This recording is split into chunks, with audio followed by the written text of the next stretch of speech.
All right, welcome to Hoops Tonight, presented by FanDuel here at the Volume. Happy Thursday, everybody. Almost to the end of the week. Hope all of you are having a great week. Another blowout. Feels like that's been going on for the better part of a week now. We are going to talk about the blowouts thing because I do find that to be interesting on a few levels. But we do have a packed show today. Going to talk about this game and everything involved, talk about some adjustments that both teams can make, all the usual stuff.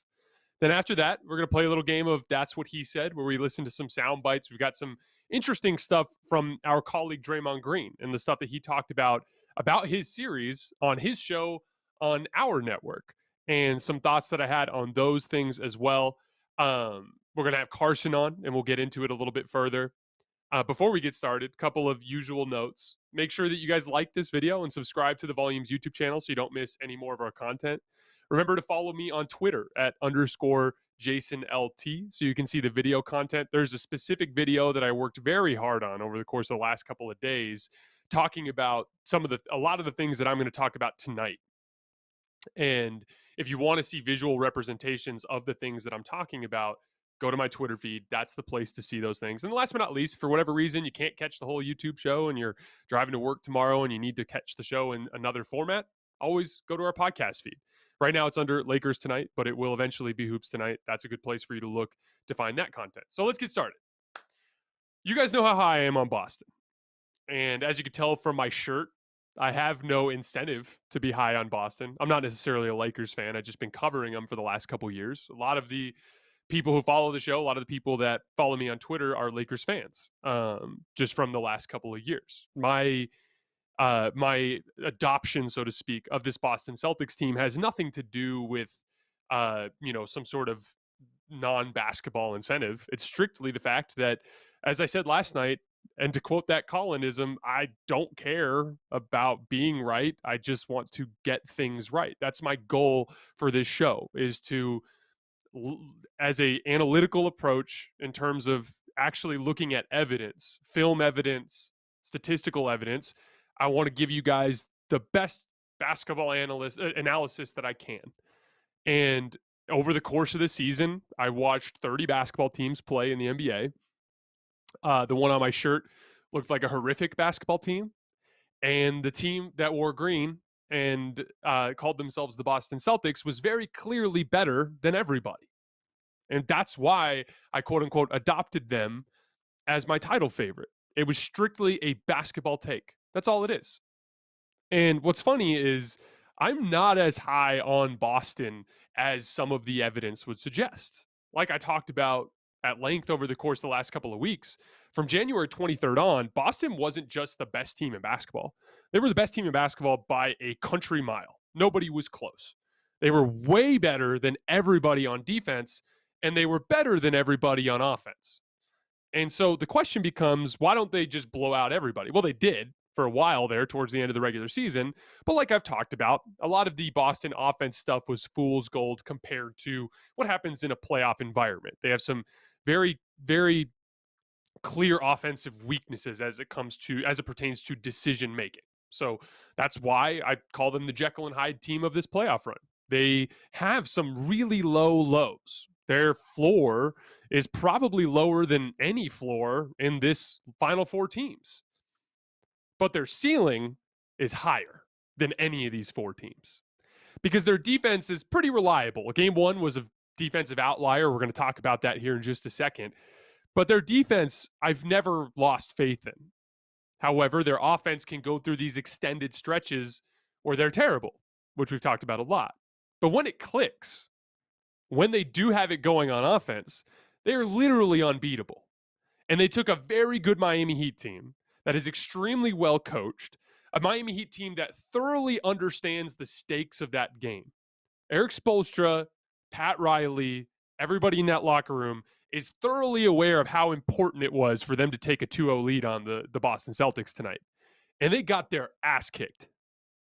They got completely and utterly outclassed because Boston threw their best punch. Boston's not always going to throw their best punch, and we're going to get into that. But this is what that looks like. And what you guys saw tonight is exactly why I've been so confident in this team. It is, again, not a take for the sake of a take. It's just basketball analysis. If any of you guys have watched enough NBA basketball this year, and, if your team, in this case, the team I covered, the Lakers, is out of the picture, you probably agree with me. Because if you've been watching the tape and you've been paying attention to the numbers, they're irrefutable. They're undeniable.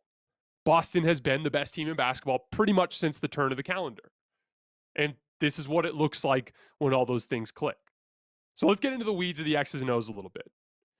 The video that I made yesterday, or today, I suppose I released it today, but I started making it yesterday. I talked about Boston's defensive scheme and the two different schemes that they run. And to be clear, they run both schemes for very specific reasons. I ran into this a lot when I was dealing with the Lakers and Frank Vogel and some of the archaic schemes that he would run.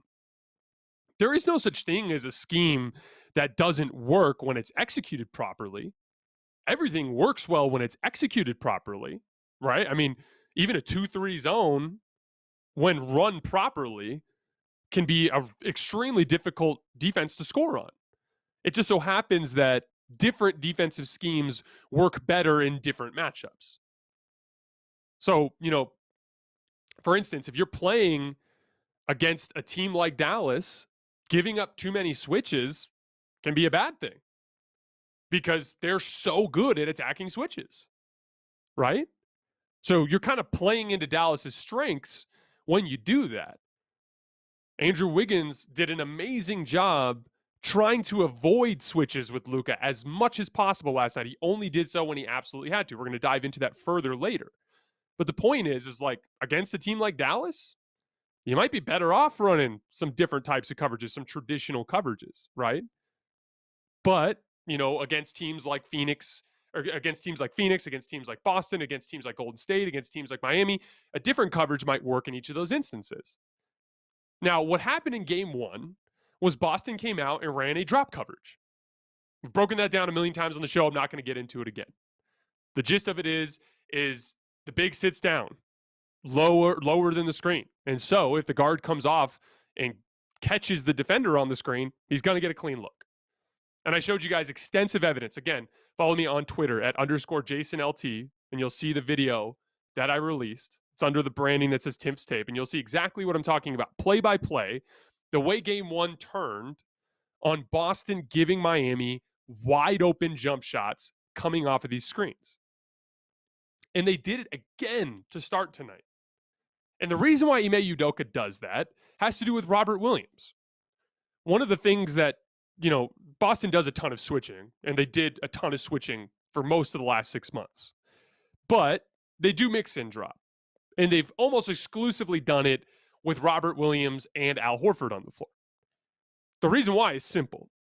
They love having Robert Williams on the back line. Now, what typically happens with NBA defenses and NBA offenses is they drag your big man up to the level of the screen by running high pick and roll with a guard that can shoot, right? It's a great way to get the big out of the paint. The problem is, what if you've got two bigs that can do that, but still thrive on the perimeter the way that Al Horford can? Well, what Boston does is they have Al Horford defend the screen actions. He's more agile, so he can be up at the screen better, right? And if for whatever reason he has to switch, he's capable of guarding in isolation situations. And then if there is a roll man or anything going to the basket, there's Robert Williams waiting on the back line. That's why they do that. The problem is that more often than not, Miami's getting the Boston guards caught on that screen. Al Horford is just a step too low, and they're getting clean looks coming off of that. And so again, it's not that coverage is inherently flawed. It's about the matchup. Miami is a very good basketball team on certain facets. They're extremely well coached. They have an amazing front office. They're very well managed from the top down, right? They have a really good offensive fulcrum in Jimmy Butler, a superstar. And he was pretty damn good again tonight, right? This was like one of his lesser playoff games, and he was really, really good. And then outside of that, they have a ton of defensive talent, right? Even, guys like Gabe Vincent, they aren't necessarily freak talents in terms of their length and size, but what they are is they're sturdy and they compete. And so they're difficult to knock off their spot or to beat off the dribble. And then Bam Adebayo is one of the best defensive players in the NBA. PJ Tucker is one of the best defensive wings in the NBA. And Jimmy Butler is one of the best defensive wings in the NBA. So they have great defensive talent, a lot of guys who can shoot, and great coaching, great upper management. What's one thing they do not have? They do not have multiple guys that can create their own shot. Once upon a time, that was Victor Oladipo. Not anymore. He needs a ball screen now, pretty much. Tyler Herro is okay if he gets a really good mismatch, but for the most part, he's going to thrive when he can get an advantage coming off a screen. Duncan Robinson almost exclusively spotting up and coming off of screens. Gabe Vincent and Max Strus almost exclusively spotting up and coming off of screens. You guys get the point. That's what the way that Miami's roster is built.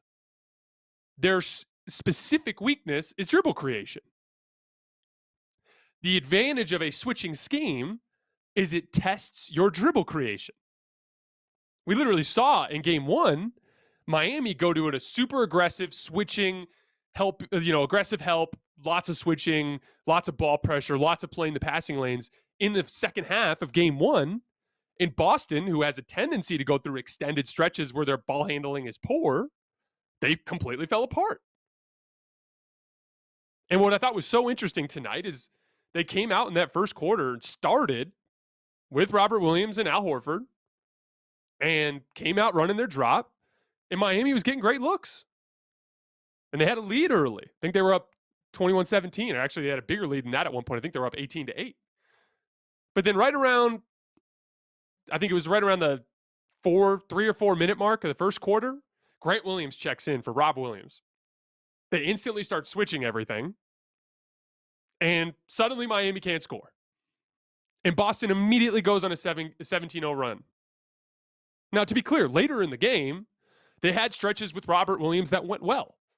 Because again, when they run their drop coverage and they do it well, it works.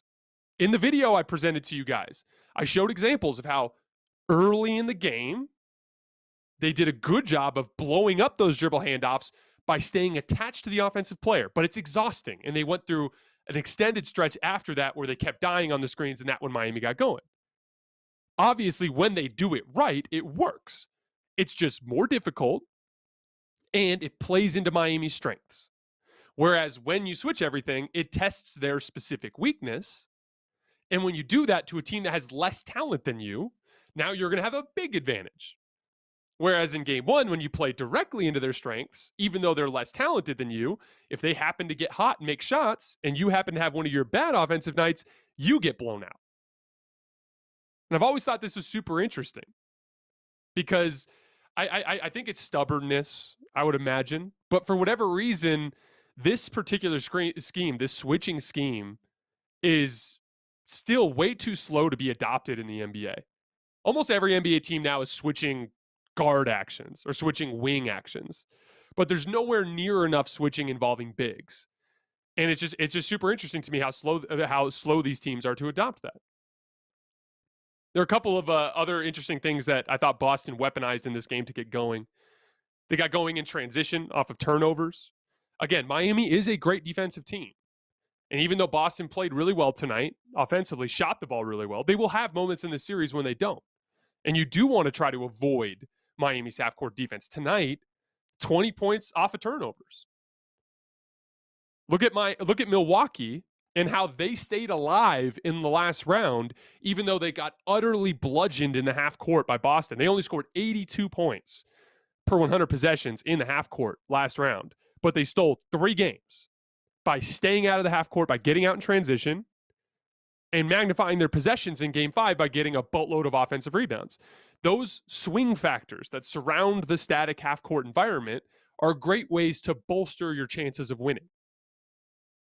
Them forcing turnovers and getting out of transition is the difference between this being a close game that Boston wins and a safe game that Boston utterly destroys them. It's what allows you to weather yet another strong Jimmy Butler performance. Again, when you do, especially when you go to those switching schemes, you expect Jimmy to have some success.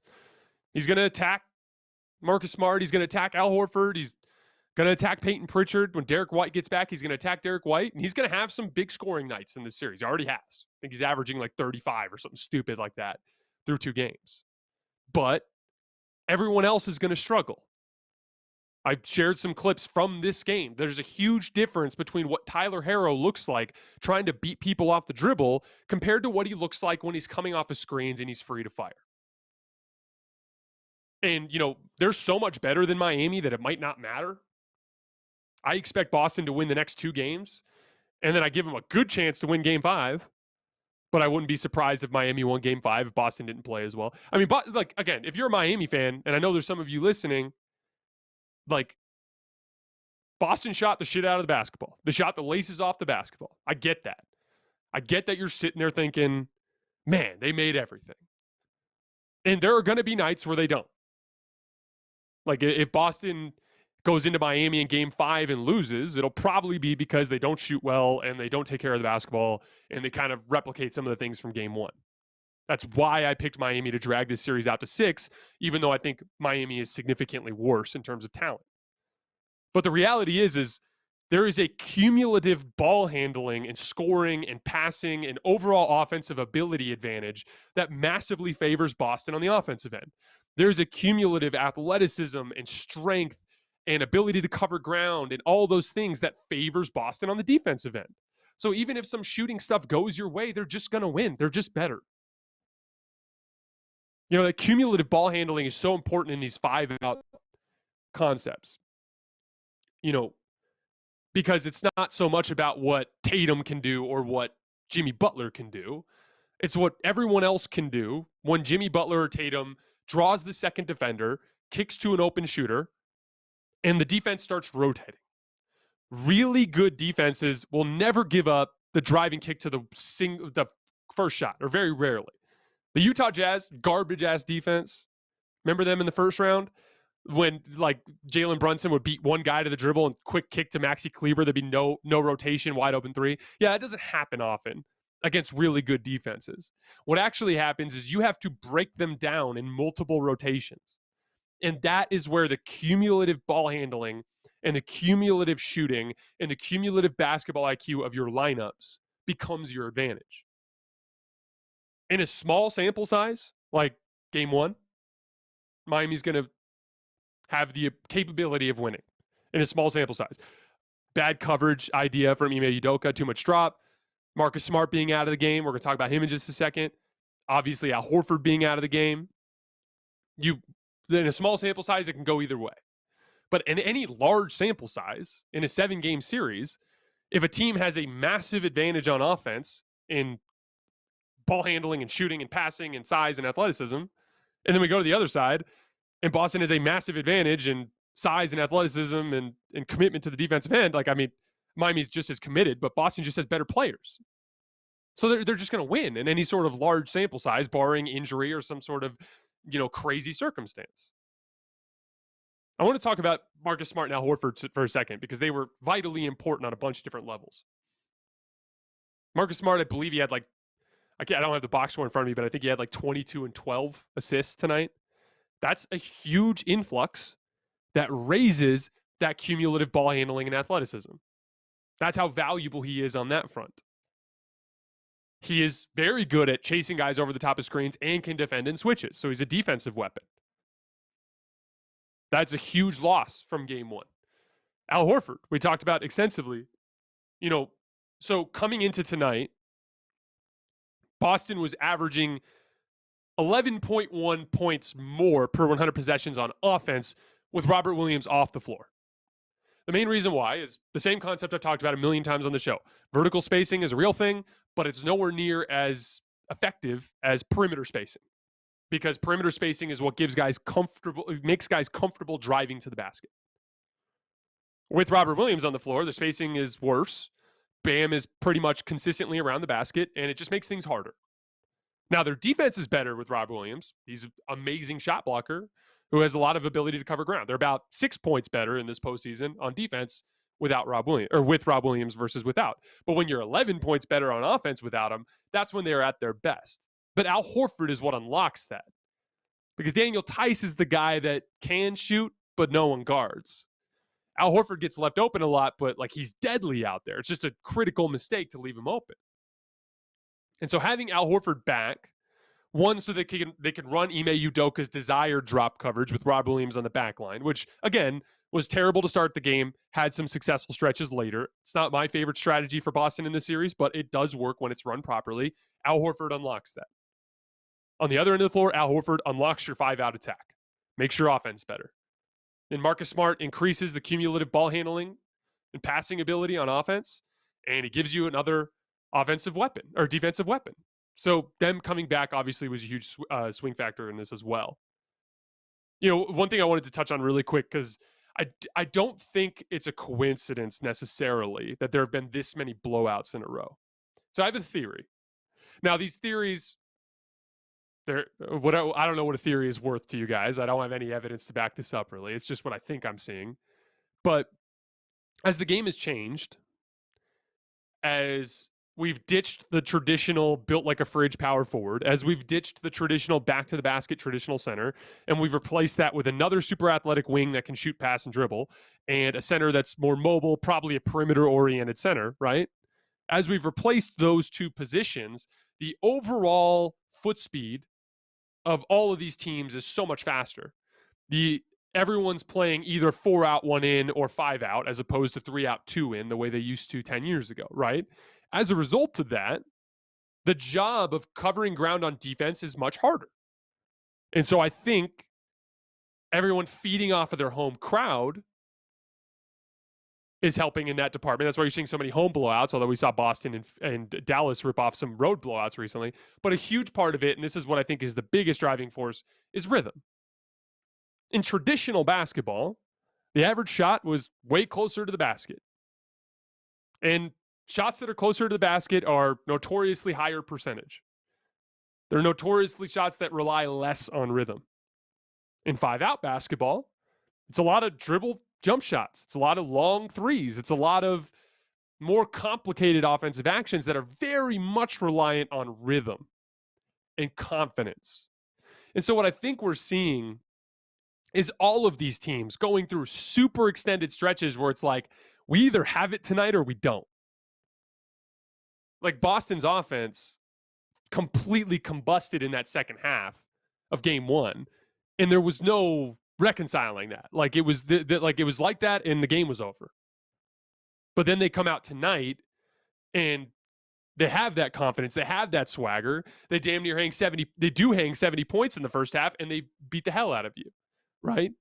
Dallas's offense, we saw in game 7 against Phoenix. Luka's got it going. Dinwiddie's got it going. Brunson's got it going. All the shooters got it going. We're kicking your ass. We're going to game 1, and we're going to talk about this in a little bit. Dallas got wide open looks, and they just couldn't make it.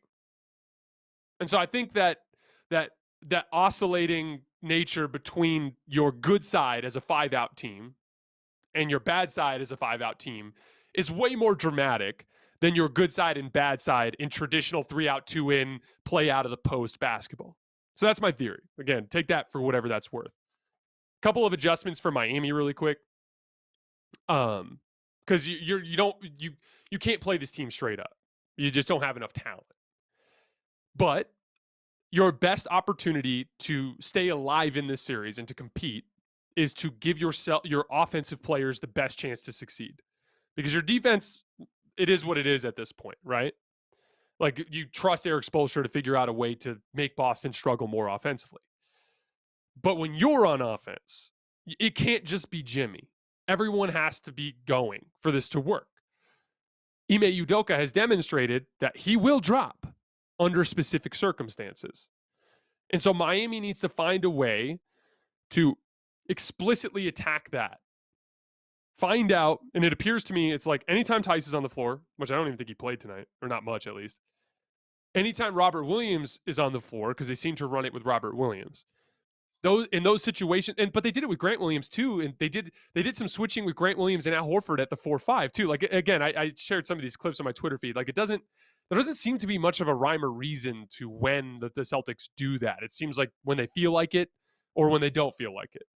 But try to target those situations, because that's your best opportunity to get looks for Tyler Herro, Gabe Vincent, Max Strus, get their confidence going so that you're better offensively, and then trust your defense to carry you on the other end. But there's not a lot of great adjustment options for you. You did the same aggressive defense, like picking up Tatum full court, pressing up into Jaylen Brown, you did all the same things you did in the second half against Boston in game one. They just didn't combust this time. Like I said, Miami is a really tough team that will cause problems for teams that aren't tough. But what did I tell you guys? I said Boston's tough and I expect them to respond, and they did. All right, guys, we are going to bring on Carson, and we are going to get a little bit further into both of these series. Hey, buddy.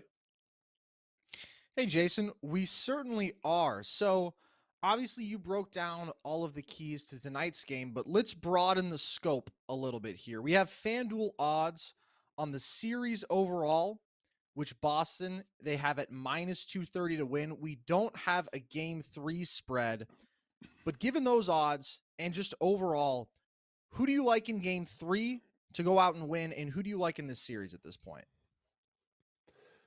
So for both series, I had Boston in 6 and Dallas in 6, but I expected it to take a different path. I figured Boston would steal 1 in Miami, win games 3 and 4, then possibly lose game 5 in Miami, then close out in 6. I think Dallas is going to follow a very similar path to the Phoenix series. I expect them to lose again tomorrow. And then I think they'll win games 3 and 4 and continue along the way. With Boston, I think that they're going to win big in game 3. I think that this is going to be the worst team that they've played in front of their home crowd yet in this postseason. We don't, guys, go look at the numbers. Look at how successfully Brooklyn scored against this Boston defense. It's kind of wild. Now, relative to the regular season, it was great. Like I told you guys, like Boston basically dropped KD and Kyrie's regular season offense from about a 123 offensive rating to like a 114, so about a 9-point drop. And then they dropped the Bucks from about a 105 offensive rating in the regular season without Chris Middleton to about a 95 in that series without Chris Middleton, right? So about a 10-point drop in both series, right? But again, so much clouded our judgment about Brooklyn in that series because we just wanted to talk shit, right? About KD and Kyrie and all that stuff. So I actually think that Miami going into Boston is going to be a little bit of a buzzsaw.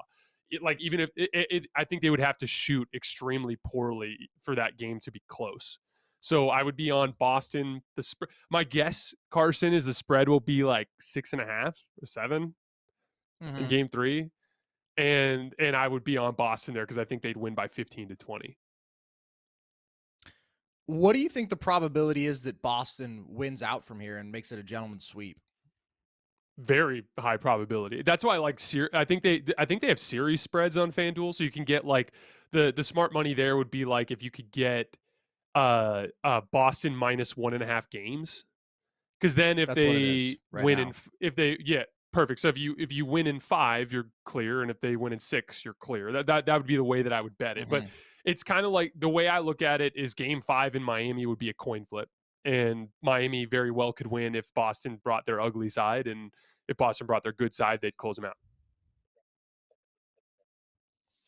All right, well, let's move on from that series now and play a staple here at Hoops tonight. It's a game called That's What He Said. We've got a couple of fun quotes tonight. Both come from Draymond Green and the Draymond Green Show here at The Volume. The first one, Draymond gave some thoughts on the job that Andrew Wiggins has done guarding Luka Doncic, or did in game 1, a task that frankly has seemed impossible for a lot of the playoffs in the home stretch of the regular season. Let's take a listen to what Draymond had to say about that. I know there's been this thing about, oh man, Luka had his worst shooting game in his postseason career. Andrew Wiggins played amazing defense. He picked him up 94 feet. He got into him. He didn't allow him to dictate the terms on his own pace. Jason, what do you think about that? What did you think of the job that Wiggy did on Luka in game 1?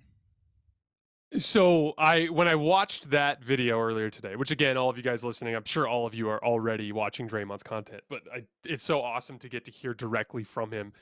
So I missed this last night watching the game, and this is something that I encourage all of you guys that are listening that have ambitions of working in this business at some point, rewatch the games. It's just impossible to catch anything on the first watch, everything on the first watch. And, I caught a lot of things live, but one of the things I missed and that I caught almost immediately on my rewatch today was the cumulative effect that Andrew Wiggins had on Luka.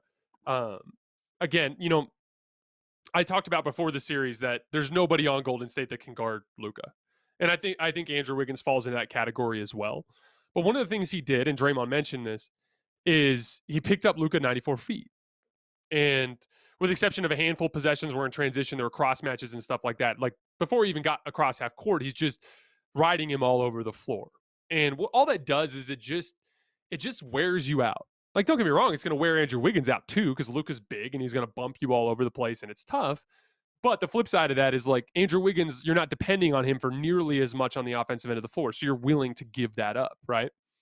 Andrew Wiggins did a phenomenal job in that game of just making life difficult for Luka. And ironically, one of my biggest adjustments that I have for Dallas, and we'll talk a little bit more about this in a little bit, is just find a way to not have Luka bring the ball up the floor. And that's the advantage of all the ball handling that Dallas has. And I think they will have the ability to counter that. But again, like there's always, to Luka's point, or to Draymond's point, something that I've always agreed with, you know, in any sort of small sample size, yeah, shooting plays a role. We're going to talk about shooting later. We're going to talk about bad nights and good nights. But there's always a reason for why teams don't play well. Like, I personally think that a good amount of why Dallas didn't play well is just unfamiliarity. You grow so accustomed to playing against the team you're playing against every night for 2 weeks. And then you completely change and go against an entirely different style. It's just different, you know? Like, Wiggins is not as long in terms of his wingspan as Mikal Bridges, but he is a little quicker and he's stronger. And so even though Mikal Bridges applied a lot of ball pressure to Luka Doncic, it's just different ball pressure. It's very different ball pressure. And you could tell that it had an impact on him. But again, like and we're going to get further into this in just a second, like there are a lot of reasons why things went the way they did, but a huge part of it, I thought, in game one was Wiggins just chipping away at Luka in the form of fatigue by just ball pressuring the hell out of him throughout the entire game, and just the cumulative effect that can have on a player. Well, first of all, Jason, it looks like you nailed the spread on the head. It has actually been set at +6.5 for game 3 of Celtics Heat. So well done on that. Let's talk about Wiggins specifically for a second, because he is such an interesting player. And it feels like the discourse with him is always so volatile, and he was so slandered for so long, and then he was so effusively praised for adjusting and playing winning basketball, and he was an all-star starter, mostly because he's a Warrior and because of some K-pop stans, but nevertheless. And then because of that, it swung back the other way, and people were overly critical of him, and he had a little bit of a rough stretch offensively. But just overall, how important do you think he is in this series, and how highly do you value him overall as a basketball player? So in this series, he's vitally important because he's Luka's primary defender. And another huge detail is in game one, I don't know how consistent this will be in the series, but in game one, Andrew Wiggins put a decent amount of pressure on Luka trying to score. And like on rewatching film, like there were possessions where Andrew just brought the ball up the floor and was like, no need to run anything, guys. I'm just going at him, and scored on Luka in isolation. Like that is audacity. Was one of my new go-to words. I tend to repeat words a lot, as you guys know. And like, but that's important. As terms of valuing him, I value him massively in his current role. Now, the reason why he's been so maligned is like he lacks audacity in a consistent sense, right? Like if I could take Dylan Brooks's conscience and put it into Andrew Wiggins' body, the dude be an all-star. But like Andrew goes from one day feeling like he's capable of being the best player on the floor to most nights walking in and comfortable being a role player. Whereas Dylan Brooks will walk into a game being the 7th best player on the floor and think it's my time to shine. You know what I mean? So like that's the difference in the psyche between those two guys. And, you know, obviously if Wiggins could channel that more frequently in that series, it'd be a huge swing, but he is vitally important because he's Luka's primary defender. And again, this is an important, again, anytime I talk about these concepts, whether it's drop or switching, there's always complications within that. With like, for instance, Carson, in a drop, you know, sometimes you can drop and go under the screen. Sometimes you can drop and go over the screen. Sometimes you can run a version of a drop where the guy who's the screen defender is up at the level of the screen, or even hedging and recovering, or sitting all the way back in the paint. Like there's always different variations of all these different things. Some teams offer help off the ball in screen and roll coverage. Some teams don't. Switching, it's the same thing. Like you can run, like the Cavaliers, for instance, towards the end of the LeBron Kyrie era, where they did a ton of switching, but they were lazy with it, and they would just switch everything without even necessarily needing to. And one of the things that I liked that Wiggins did last night is, like, if he would surrender the switch if he had to, then he fought like hell to not. And all it did is just eat more shot clock. And one of the things we've consistently talked about with Dallas is when you force them to work late into the shot clock, then Luka's making those kickouts with only a handful of seconds on the shot clock, and there's not enough time for people to make an additional rotation. And part of the advantage of fighting through those switches and ball pressuring Luka all the way up the floor is by the time he gets to where he wants to kind of initiate offense, there's like 12 seconds on the clock, right? And so by the time he actually makes a move and gets by somebody, there's 6 or 7 seconds left, and you're out of time. So like that's a huge value add. And by the way, that's something that doesn't manifest in the box score. It's something that you have to watch the games to see. And it's just one of those little details, one of the many factors that can swing a playoff series. All right, we've got another quote from Draymond here. Obviously, it was a pretty convincing game one victory for the Dubs in terms of the final score, but Draymond spoke on an area in which he thinks the Warriors can do even better going forward and improve upon. Let's hear what he had to say. I walked away from that game saying there's a lot of things that we could do better. Now, granted, there's a lot of things that they can do better. But I think there are some things that we can really do better. And I also don't think we shot the ball very well either. And when I look at those things, that really bode well for us. Steph Curry didn't have an incredible shooting night. Klay Thompson was 1 for 4 from 3. Like, we can shoot a lot better. So, Jason, what are your thoughts on that when Draymond talks about that potential for shooting improvement from the Warriors? So, first of all, like, I relate 1,000% with his thought process there. I mean, I remember when I was playing in college all the time, I'd have a monster game and I'd be on the ride home thinking about all the shots I missed. The truth, like, even recently, like I'm in Tucson, Arizona. I don't have much opportunity to play against high level basketball players. There was, like, a month ago, there was a charity game where me and a bunch of older guys that are pretty out of shape got to play against the local junior college. And I was like just ready for that, because I was like, I finally get to play like some real basketball. And it was so funny because I played really well. I had like 34 points. We won the game. And literally I was irritated for like 3 days about a possession towards the end where I had a chance to ice it, because we ended up winning in overtime. And there was a possession at the end of regulation where I made a misread and didn't see a help defender and turned the ball over.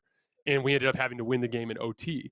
And I was so pissed about that for weeks after. But that's completely irrational. I'm 30 years old. I don't even play basketball for a living anymore. Like, there's no reason for me to feel that way. Like, it's just like, as a competitor, it's just the way you're wired. Like, there's no such thing as good enough. And so I relate with Draymond looking at that situation and saying, oh man, we could play so much better. Here's the thing. You can't play much better than you played in that game, Draymond. I hate to break it to you. So I watched the film. You guys kicked their ass in almost every facet of the game, and you actually shot way better than them. And there's metrics and video to prove that. So I wanted to break that down really quick. So Golden State generated 14 open threes. That's the defender between 4 and 6 feet away. They consider that like lightly contested. On those, they only made 3 of them. You didn't shoot well. Here's the thing. Dallas also had 16 open threes, so 2 more than you, and they only made 3 as well. So they actually shot a little bit worse than you in open threes. On wide open threes, Golden State only generated 12 of them, and they made 6. So they shot 50% on wide open threes last night. Again, that's defender at least 6 feet away. So that's like you're butt naked on the perimeter all day to think about it, right? Then Dallas generated 28 wide open threes, defender at least 6 feet away, and they only made 8. So they generated more than twice as many wide open threes as you and only made 2 more. And that was my big takeaway last night on the live. If you guys remember, Carson, I texted you about it during the game. We talked about it during the show. I was like, dude, it felt like Dallas was getting wide open shots, and they were getting wide open shots. And I shared out the numbers and I read them off to you. Basically every role player for Dallas in this postseason run was shooting over 44% of wide open threes, except for Reggie Bullock, who's arguably their best shooter. And so like, it's an anomaly for Dallas to not shoot that well. So like I think the biggest reason why Dallas has an opportunity to keep things closer and or to turn the series around is they did what they were supposed to do going into Golden State. They generated high quality shots. Now, there are a bunch of other things that Dallas has to do better, and we're going to get into that. But like to Draymond's point, and again, I totally understand why he feels the way he feels. I relate to it. I understand. That's why he's been so damn successful. Nothing is good enough for him. And that's the way you have to be if you really want to be great at something. But you shot a lot better than Dallas, like way better than Dallas. So that's just not a realistic thing to look forward with. I will say, I don't know how much Draymond can relate to the 34 piece and being upset with yourself, although he did have 32, 15, and 9 in a game 7 of the finals. He had 30. Didn't he have 35 in game 7? I think it's 32, I think 15, it was 35. and 9. I feel like I have that stat. All right. I'll check that as you strike get along here. You strike me as photographic memory, guys. So I would believe that you're probably right. I can name you every Finals MVP ever right now if you give me the year. I do kind of have the photographic memory. All right, let's talk about what you just mentioned a little bit there. What are some of those key adjustments for the Mavs as they try to bounce back from that Game 1 loss? So first and foremost. And I'm not even going to get into the weeds on this because there's too many things to talk about. Dallas's defense was terrible. They were not staying connected to shooters. Their rotations on the back line were awful. Luka pretty much mailed in the game defensively. Dallas just put on a defensive clinic in Game 7 against Phoenix and let their foot entirely off the gas. So Dallas simply has to be way, way better defensively. So that's adjustment number one. And I trust Jason Kidd to figure that part out. Adjustment number 2, don't play into Golden State's strategy of ball pressuring Luka the length of the floor. Now, there's a downside to that because one of the advantages of having Luka bring the ball up the floor is he is very much a strangle the pace type of player. And he's so methodical bringing the ball up the floor deliberately to just suck the life out of the arena and out of the other team and to just make it feel like you're stuck playing his game. So if you take the ball out of his hands, there's a downside there, but there's no reason why you can't have Jalen Brunson or Spencer Dinwiddie bring the ball up the floor and not have to stress necessarily about having to deal with that ball pressure. And you can tell them like, hey, once you get the ball to Luka here, 30 feet from the rim on the right wing, then you could take your time, right? But, Andrew Wiggins is physically equipped for ball pressure. We just talked about how he's quicker, a little bit shorter than Mikal. I don't actually think he's shorter than Mikal Bridges. He's just not as long. But he's a better athlete. He's quicker. He's good at ball pressure. There are guys on Golden State that are not great at ball pressure. You're not going to waste Steph's energy by having him pick up 94 feet because you need him for offense. So whoever's Steph guarding, bring the ball up the floor. Hell, there's no reason why you can't have Kevon Looney's man bring the ball up the floor when he's on the floor. Just find ways to avoid Luka having to deal with that ball pressure. And last but not least, knock down your open shots, man. The goal of your offense is to create those shots, step into them confidently, and knock them down. Those are my major adjustments for Dallas. Obviously, things have gone very well for the Mavs overall up to this point. They are among the last 4 teams in the NBA still standing. But when you talk about the importance of alleviating that pressure from Luka, long-term, as they continue to try to build out a championship caliber roster, as good as Brunson is and as brilliant as some of the moments from Dinwiddie are, although there are equally horrible moments from him often, do you think that second true perimeter star initiator, a guy who can alleviate that pressure and really, attack defenses on his own and play make for others in command stretches of the game, is that the biggest need for the Mavs alongside Luka? Absolutely. And guys, it's only going to get harder. I think Dallas has a legitimate chance to win the title. I expect them, if they do get to the finals, to lose to Boston, but they would have a fighting chance, right? The thing is that specifically with the way that the league has become more talented at the top. So for instance, like LeBron and Anthony Davis are going to be back in this picture next year. Kawhi Leonard and Paul George are going to be back in this picture next year. Like Jamal Murray and Michael Porter Jr. are going to be back and bringing the league MVP back to a point where he has more talent to deal with. You know, even in the Eastern Conference, like Philly went out softly this year, but they're going to have some stuff figured out. Like chances are Kevin Durant's going to have a better basketball team around him next year than he did this year. Like in the same thing that don't make the mistake that Milwaukee made, where you won the title and then you thought you were good enough and you let go of PJ Tucker, and then PJ Tucker very well might have been a swing piece in that Celtics series, right? So like the way I look at it is like even if Dallas won the championship, at a certain point, you have to understand that the league, even though it seems so top heavy right now, there are still teams that would be in this picture, great players that would be in this picture that aren't, because of things that didn't go their way. Even the Chris Middleton thing, it's an injury, right? So like my point is like as good as Dallas has looked, even as a bona fide championship contender, even as Luka has ascended into true superstardom, you don't have enough talent. And if you sign Jalen Brunson to a long-term deal, that could be an issue in the long run. And so I don't know what the answer there is. Like, I don't know if it's make moves on the margins to stockpile draft picks so that maybe in the future you can flip Brunson and someone else and a bunch of picks and stuff for a player, a disgruntled star, or what the deal is. But eventually Luka's going to need a real right-hand man, a dependable one, because Brunson, who's a little bit more dependable than Spencer Dinwiddie, is still not dependable on this level. Mm-hmm. And if you consistently surround Luka with guys who are kind of, inconsistent, then it's going to get him beat as things get tougher, especially in upcoming seasons. Yeah, I completely agree. And we just haven't seen a team win a title in a long time with one offensive star caliber player.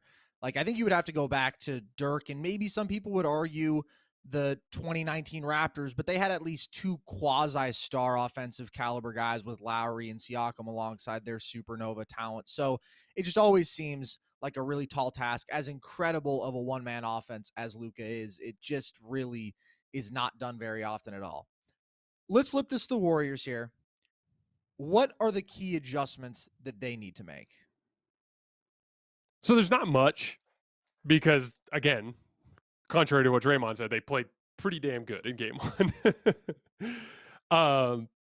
And there's always a give and take with that stuff too. That's the funny thing too. Like he was talking about, Klay Thompson can shoot better, Steph Curry can shoot better. Yeah, but typically what happens is on the nights that they shoot better, then Wiggins won't make as many shots, right? Or Jordan Poole will have an off night. Like it's always, that's what's so great about Golden State's cumulative offensive talent is you can afford to have guys having poor shooting nights and other guys will come have better shooting nights. I thought they played a damn near perfect defensive game, but there are two things. So Golden State averaged 17 wide open threes allowed through the first two rounds of the playoffs. 28 is way too many. 44 open to wide open shots allowed for Dallas. That's going to get you beat in this series. So they need to polish up some of their 3-point rotations, chasing around shooters off of help. And then this is a big one that I actually, I can't remember who I saw make this suggestion. You know who it might have been was Haralabos Vulgaris. But I thought it was genius. So Dallas plays at an extraordinarily slow pace. They were dead last in pace this season. When they secure a defensive rebound, they throw the ball to Luka and they slowly work the ball up the floor. They very rarely push the ball in transition. So Golden State has to do, in my opinion, this is another way for Golden State to add to their, advantages in this series. Do what you did to Memphis throughout that entire series. Crash the offensive glass like hell. There's a main, when teams are setting up transition defense, there's usually a balance. We literally call it floor balance as coaches, right? Like you never want to have too many players along the baseline because a missed shot will screw you in transition defense, right? So typically that's why you'll have like kind of like a wheel. Guys will rotate around, and even when guys are replacing in spots, you always want two guards. That's why they used to call them guards. That's literally where the name came from. But you want two guys that are back so that when the shot goes up, you can begin your transition defense. And then typically you decide how many guys you want to crash. Really good transition teams that push the ball in transition, so like Golden State, for instance, like Dallas can't waste a ton of effort chasing offensive rebounds, because if they do, they will compromise their defense on the back end in transition against a really good transition defense or transition team in Golden State. But Golden State might be able to get away with having their entire front line crash. They might be able to have Draymond crash and Otto Porter Jr. crash and Kevon Looney crash and Andrew Wiggins crash, and just have Steph and Clay or Jordan, whoever is in the backcourt, just have them get back on defense, because they just simply have way too many opportunities there that they're too concerned with their transition defense right now when they don't really need to be. And so another little adjustment for Golden State is crash the hell out of the offensive glass with the intention of with understanding that you're not going to give up anything in transition on the back end. All right, guys, that is all we have for tonight. As always, I sincerely appreciate your guys' support. Again, if you go to my Twitter feed at _JasonLT, I did a video breaking down a lot of the things that I was talking about with the Celtics Heat. You can kind of see some visual examples of the things that I'm talking about there. At some point in this series, I'll do something similar for this Warriors-Mavericks series. I just typically like to key in on a concept, so I'll wait till I see a concept that I find to be particularly interesting. As always, remember to like this video. That goes a long way to helping us. I would sincerely appreciate that. Subscribe to the Volumes YouTube channel. Starting tomorrow, we will not be live for the next 3 nights, but I'll still have video breakdowns. Still will get into the same topics that I've been doing in the live show. Just stay tuned for about a half hour after the final buzzer of the games and come to our YouTube channel there, and you will see full-length clips in their entirety where you can see this type of breakdown. And then we'll be back to our normal live shows on Monday. All right, guys, I will see you tomorrow night.